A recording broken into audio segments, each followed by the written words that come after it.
Howdy folks, it's time for the next part of the Genesis saga.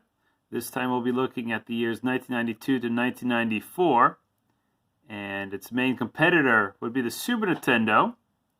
So we're going to look at a lot of good games. It was amazing to see how many excellent games were made back then. I mean, I was a young teenager back then, so I kind of got used to all the quality. And when the Saturn and PlayStation came around, didn't have as good games. I remember there being a bit of a dip in how much I actually played video games. Looking back at this time, we were so blessed to have not one but two excellent consoles with so many good games. It really wouldn't be until maybe 10 years later, around 2002, 2003, that we would again have so many good games coming out at such a rapid pace. This was also the time that the video game magazines were at its peak. We're talking GamePro, EGM, Nintendo Power, Edge magazine was released back then. So there was a lot of culture going on around too. And at top of all this culture was, of course, the console wars, which we still seem to enjoy reading and watching about, as you can see on YouTube. Let's take a look at the history I've made, this time focusing more on what it was like to either have to choose between these two consoles or having one of them and hearing from your other friends what games they had. So let's put this picture away, and let's first of all take a look at what kind of games the consoles were rolling, what kind of games these consoles had at the start of 1992. So these games have been discussed last videos, and the Genesis, I chose these games as the most important ones. Of course, Sonic and Streets of Rage were the best ones. There was also Strider and Revenge of the Shinobi, which I also think a lot of people are excited about. And there was John Madden Football. Other games include Thunder Force 3 and Super Mario GP, and Road Rash, Tojo Mineral. Plenty of good games to choose from for the Genesis if you had gotten one for Christmas in 1991. But what did the Super Nintendo have? Now, I brushed upon that briefly last time, but let's scroll down here because I made a list. And interestingly enough, the Super Nintendo had one of the best releases ever and immediately was able to compete with the Genesis. Maybe they didn't have as many good games, but, well, look at this list. You have Super Mario World, of course. Final Fantasy IV was, at the time, the best RPG ever. So, best platformer game ever, maybe tied with Sonic. Then we had F-Zero, probably the best racing game ever, also released. Super Castlevania 4, which was just stupendously beautiful and a great game. And we have other games like Pilot Wings, Populous, UN Squadron, which I'll get back to later. It was a really good shoot 'em up. Super Tennis, Super Goals and Ghosts, ActRaiser. So of course, SimCity, one of my favorites. The Super Nintendo immediately had lots of games to choose from. 92 would be a very big year for both consoles. So let's go first to the Genesis. Now here's the list I've made. You might want to pause if you want to take a quick look. But I will be going through them all. Let's see, I put them in this. Oh, what's going on here? I think I have to do this. I used Internet Explorer to find images. And it's been a long time since I used that. So, last time I made a mistake. It turns out there are a lot of different sources telling us when certain games were released. And Rolling Thunder 2 was actually released early 1992. Like I said, this is kind of like Shinobi, but more focused on guns. And a great action platformer. So, early 92 for Genesis. Good game to start that. Desert Strike was released. Now, also for the Super Nintendo, but many seem to agree that the Genesis version was better. Since it was made by Electronic Arts, who always tended to give better versions of their games for the Genesis, usually having a higher frame rate. So Desert Strike was a helicopter game, shooting around in the desert, which was surprisingly popular. Now the Genesis had Kid Commando, which they made a lot of advertisements for. It's a platform game where you can change into a lot of different characters. and I don't think it was that popular, but still worth mentioning. Another game I got wrong last time was Wonder Boy. Of course, this was released earlier in Japan, but now I finally got its American release in, let me look at the date I wrote down here, in March 1992. This is an action RPG. Recently it's been sort of remade for all kinds of systems, called Monster Boy. Kind of the same idea, kind of like Zelda 2, non-linear progression, hack and slash. Now, another popular game was Elysia Dragoon. I've never played this one, but looks to me like an action adventure game, platformer. It gets very high scores on the internet, so I decided to add that one. Devil's Crush, earlier released for the TurboGrafx 16, but called, what was it again?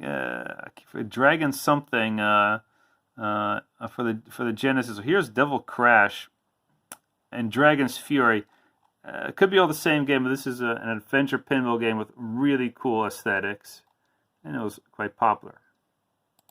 Now we get to the first really big hit for 1992. That was NHL Hockey 93. Oddly enough, the original NHL Hockey didn't sell that well as this one. This version is mostly known for all the fighting, and it was huge. I would say this game replaced Tecmo Bowl as the sport game to play with friends. It was also on the Super Nintendo, but the Genesis version had better animation, and that meant a lot to a lot of people. This would start a long series of hockey games, but some people still consider this to be the best one. On to the Lemmings, ported on pretty much every console, and the Genesis version was fine. Kind of like the Amiga version it was first made for. So we had that. Now, the biggest release of 92 for the Genesis was Sonic the Hedgehog 2, of course. More levels. Now you could play with Tails. You could play together. So that was a big hit. Not much to say about this, of course. So we're entering the end of the year now. Another World was released. So this worked very well on the computers, of course, but also very well on the Genesis. And I'd like to add on the Super Nintendo. It's a very atmospheric adventure game with very stiff controls, but the amazing adventure makes up for that. I think we're now in December 1992. Yeah, so a lot of big games released in December. The latest version of Madden, now I can't remember what was added in Madden Football 93, but I do know it was the first good one for the Super Nintendo, but the Genesis had also a good one, so that's worth mentioning. Micro Machines for the Genesis, which was mostly known for having extra joypad ports on the console itself, so you could easily play with four players, cars and boats and aeroplanes, racing around really fast. Great fun. Road Rash 2, just like the original, sold very well. Minor improvements, to be honest, but I think it's worth mentioning because it was really big at the time, and it was a game you could not get on Super Nintendo, despite being made by Electronic Arts. So this is the third Disney hit for the Sega Genesis. This time, World of Illusion with not only Mickey Mouse but also Donald Duck. I've never played this one, but obviously a family-friendly platformer game with lots of color and personality. And if Sonic 2 wasn't the biggest hit of this year, or NHL 93, it was Streets of Rage 2, arguably the best soundtrack ever made, and arguably the best beat-em-up ever made. With now you had 4 different characters, bigger sprites, everybody loved that, great control. You really should try this out. If you don't enjoy this game, then beat-em-ups simply aren't your thing. So it's good old Streets of Rage 2 with 16 megs. Can you see that on the cover? Yeah, there you have it. We'll get back to this later, but this was a big thing at the time. All these games with 16 megs on it. And I think this was the first Genesis game that had that. And the last game in 1992 was Echo the Dolphin. Yeah, one of the few adventure games at the time for the Genesis that would take you longer to complete.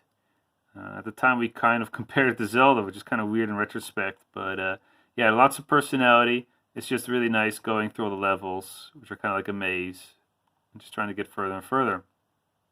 So, there we have the Genesis games of 1992, but the Super Nintendo wasn't resting on its laurels. They had a bunch of games. Now, I'm not going to show any pictures for this, but let's take a quick look at some of the games they had. So, Super Smash TV was much better on the Super Nintendo. And we also see Lemmings. Contra 3 was released. That was a huge title. And Zelda, of course, perhaps the best game ever made. Top Gear is a great racing game. Super Soccer at the time was probably the best soccer game you could get. So Super Nintendo had some sports games people like. Legend of the Mystical Ninja was like it's a funny adventure game. So there's Street Fighter 2. This was the biggest game in 1992, bar none. I mean, even Zelda 3 was released, but Street Fighter 2 was bigger at the time. You played in the arcade a year ago and kept playing. By then, Champion Edition had been released, but luckily Street Fighter 2 on the Super Nintendo had a code so you could play the same character together, and everybody was playing it. And Genesis owners were very upset. They couldn't, they had to go to somebody else's place. Mario Paint was fun. Turtles 4, Turtles in Time, was just like the arcade game. That was really cool. And at least slightly earlier than Streets of Rage 2. So you had this thing like, okay, so Genesis had Streets of Rage, but then Turtles 4 came out. And Super Nintendo owners were like, yeah, but now we have the best beat 'em up. But then Streets of Rage 2 came out. And then after that, maybe Final Fight 3, we're talking years later, came out, which was better. But to be honest, by then, people weren't that interested in beat 'em ups anymore. We wanted to play Street Fighter, but still, Streets of Rage 2 was so good. We still did that. Super Mario Kart, another one of the greatest games of all time, released that summer. Axelay, a great shoot 'em up. Maybe not as good as Thunder Force 4, but definitely a fantastic shooter made by Konami. Desert Strike, also released for Super Nintendo with good grades. Now, NCAA Double Basketball was a 3D basketball game, and at the time, easily the best basketball game. So, yeah. And Super Nintendo had at least some good sports games.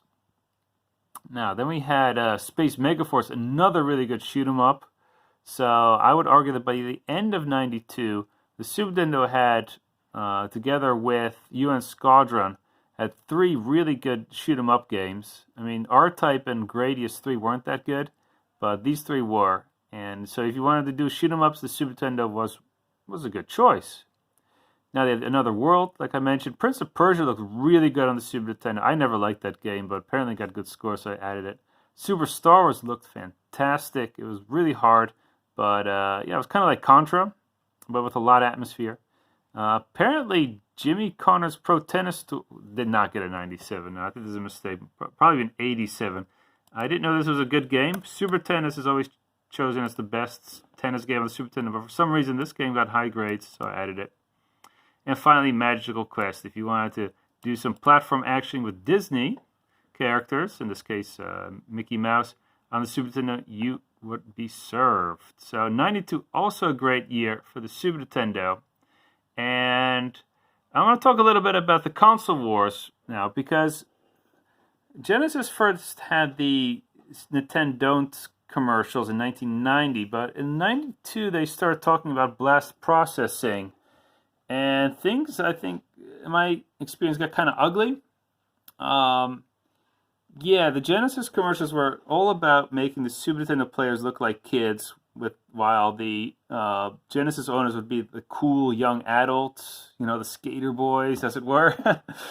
And in my experience, the Genesis owners were getting jealous because Super Nintendo had Street Fighter 2, which was really a big deal at the time. And even though 92 was great for the Genesis, if you ask me, by now the Super Nintendo already had a better library than Genesis. And a lot of Genesis, I think they were onto that. And they kept saying, well, we have better sports titles. Well, yeah, you had the hockey game and the football game, fair enough. But there were also good sports game. I mean, you did have Madden and NHL on the Super Nintendo. They were less good. But Super Soccer and NCAA basketball were not on the Genesis, and they were the best in their respective sports. Baseball was probably the best. Was still probably Time with the Sword of baseball, or Sports Talk Baseball for the Genesis, so fair enough, baseball was still for Genesis, but that was baseball, not as popular as the other more action-packed sports. So Genesis owners getting jealous, but well, here's a sneak preview to 1993. They would have a better year in '93. Yeah, if you look at this list. Now let's get the titles, the pictures. Starting with Thunder Force 4. Probably the best shoot 'em up on a 16-bit system. This either or Musha. So it's not really. It's considering the technology, this is the best you can get. Nowadays you have games like Ikaruga and I don't know, Radiant Silvergun, Cyvaria, and all that. Which use more, need better, more sprites on the screen at once. But this was easily the best at the time, and it still holds up. Great music too, great, awesome bosses. Flashback, kind of like Another World when it comes to controls and weird science fiction world. Also for the Super Nintendo, but the Genesis one I think had better animation. I should look at this later, this video. So I'm going to keep that one open. Oh yeah, so the Konami Tiny Toon games, they each had a different one, and they have different controls. Which one is better? Hard to tell, but they were both very good Konami platforming games at their best. Another popular platforming game was Cool Spot, made by Shiny, who also made Earthworm Jim and Aladdin. For both systems they were made, and I won't tell you which one was better. That's very close. Now, Mutant League Football was only for Genesis, basically Madden, but with zombies and a lot of funny things. Like, I don't know, you could have the referee kill the referee or something. I've never played it, but it's beloved by Genesis owners. Now, here we have Shining Force, the tactical role-playing game for the Genesis. The Super Nintendo had Fire Emblem, but that was never released in the United States. So if you wanted your tactics game, you had this, and the one I showed last video, I forgot the name already. Okay, so more tactical games. Pirates, known from the computer by Sid Meier. You're a pirate sailing around the seas, getting in fights, trading, and all that. And a great game, also for the Nintendo, but not for the Super Nintendo. And it worked very well on the Genesis. Jungle Strike, the sequel to Desert Strike, more helicopter action. Also for the Super Nintendo. Now, Rocket Knight Adventures, not on the Super Nintendo. Great Konami platforming, very fast. And to make things even more confusing, next year they will release Sparkster for both the Super Nintendo and Genesis, but they're not the same games. But let's focus on 1993's Rocket Knight Adventures, which was very colorful and action-packed. Jurassic Park for the Genesis was extremely popular. First of all, because you had these awesome big dinosaurs appearing on your screen. And second of all, because you could play as the Velociraptor, as the bad guy. So this was the more popular version of Jurassic Park than the top-down Super Nintendo version. It sold very well, even though the scores aren't that good. Shinobi 3, another great Genesis game. I never liked the series that much. I always preferred Ninja Gaiden. But really awesome bosses, great graphics and sound. It's I've always found the gameplay to be a bit stiff, but whatever. It's beloved and one of the greatest hits for the Genesis. So now we're entering near the end of 1993. So in the fall they had Gunstar Heroes, arguably the best run-and-gun shooter ever made. The Contra games were much harder than this one, but this game was a lot of fun because you could combine weapons, and there was just so much personality, and the bosses were cool. And this is the first game made by Treasure, who would make a lot of great Genesis games, and continue to make great games like Ikaruga, and way into the future. Now, here was kind of like the death blow for the Genesis owners in their mind. Okay, so what do I mean by in their mind? Mortal Kombat really isn't a good fighting game. Okay, it's very stiff. All the characters are kind of alike, but it was such a huge hype in 1992, 1993. I mean, I loved watching people play. I have to admit that, but I want to play Street Fighter because it's just a better game. The Super Nintendo version didn't have a blood code, and for Genesis owners, that meant a lot. I didn't care much, but in all honesty, the Super Nintendo version looks much better. and sounds so much. But my favorite part of the Mortal Kombat are the sounds. I can't produce them right now, but the sounds of Mortal Kombat are fantastic, and the Genesis, they don't sound that good. So I would prefer the Super Nintendo version with gray blood than the red-blooded Genesis because for other reasons. But either way, I wouldn't care. But this game sold a lot, and Super Nintendo owners were very jealous because this made them really feel like that their console was for kiddies. The Genesis got to get the grown-up version, and the Super Nintendo was for the kids, and that put a lot of psychological damage. Luckily, within a year, that would all be repaired, but that's in a tale for next part. Okay, so Special Championship Edition, which was actually just the same as Turbo, was both released for the Super Nintendo and the Genesis. The Super Nintendo version has much better sound, slightly better graphics, and the controls are... I prefer the Super Nintendo controls. The special moves seem to be a little bit easier to do. The sprites also seem to be a little bit bigger, but that more has to do with the size of your TV. Actually, the Genesis version has a wider aspect ratio, so I guess that's better. Yeah, they're almost the same. So, yay for Genesis owners to finally play Street Fighter. Although, by then, some of the hype was getting down. And in all honesty, 2 or 3 months after this game's release, we were kind of done with Street Fighter. I mean, I wasn't. I was really big. But the mainstream was kind of done with it. They wanted to get into Mortal Kombat 2, which was in the arcades, and Virtual Fighter and all that. So, here's the best hockey game of all time. There is no competition. NHL 94 for the Genesis. The Super Nintendo version has slightly bit different animations and sounds better if you ask me. But, well, it's funny. I went online to see discussions which version was better, and it seems to be quite divided, but the consensus is that you should play on the Genesis because everybody plays the Genesis version. This game was improved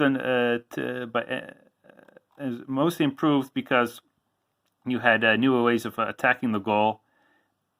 You did lose the fighting, though, which some people liked and some people didn't like. So that was NHL 94, huge hit. Easily the most popular sports game at the time. Now, Ranger X, a fantastic-looking run-and-gun shooter game. Really showing off what the Genesis could do. You play a mech that could change shapes.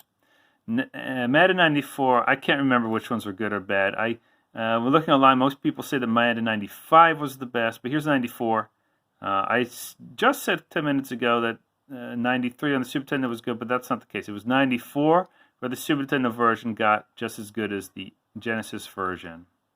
Realistic football.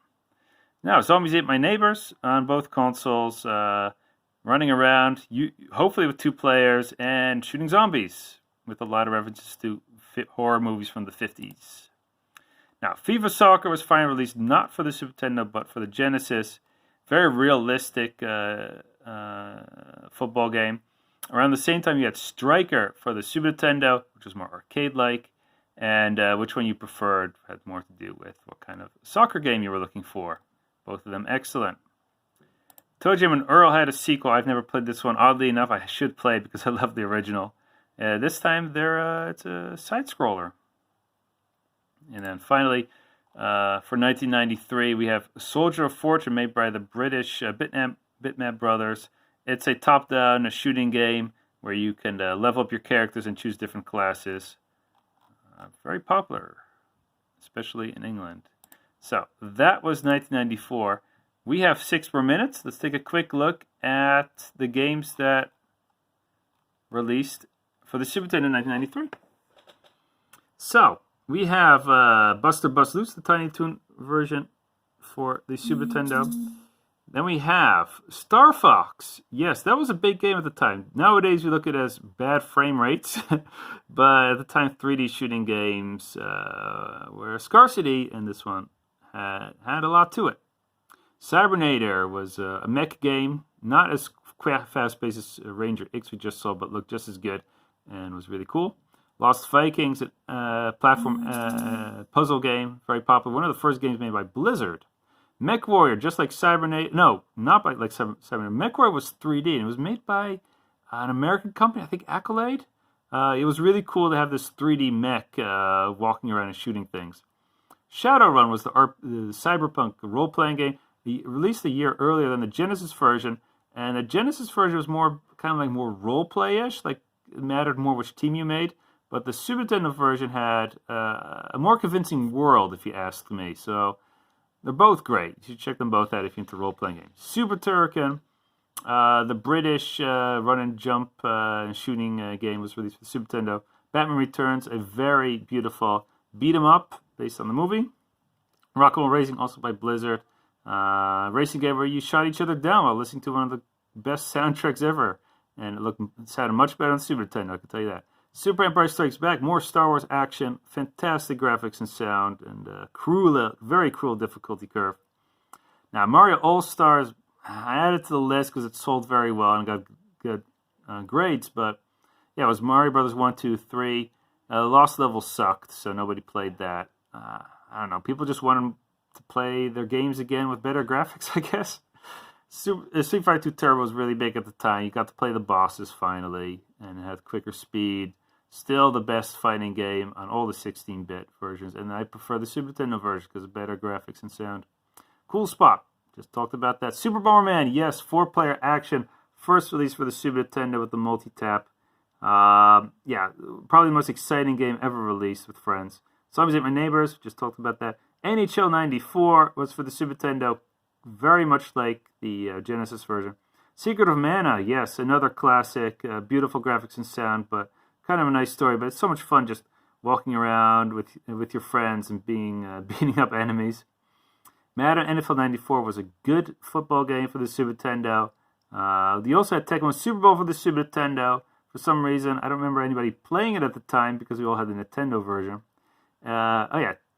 Turtles Tournament Fighters was a very good fighting game for the Super Nintendo, made by Konami. Arguably as good as Street Fighter 2 Turbo. It's just that we preferred playing the characters we already knew. But a very good fighting game. And then finally Striker. Yes, that's the soccer game for the Super Nintendo, which was just as good, in my opinion, as FIFA for the Genesis. So there we have another example of a sports game on the Super Nintendo to hold its own. Okay, I'm going to leave it here. We're going to look at 1994 and some other things in the next video. So see you then.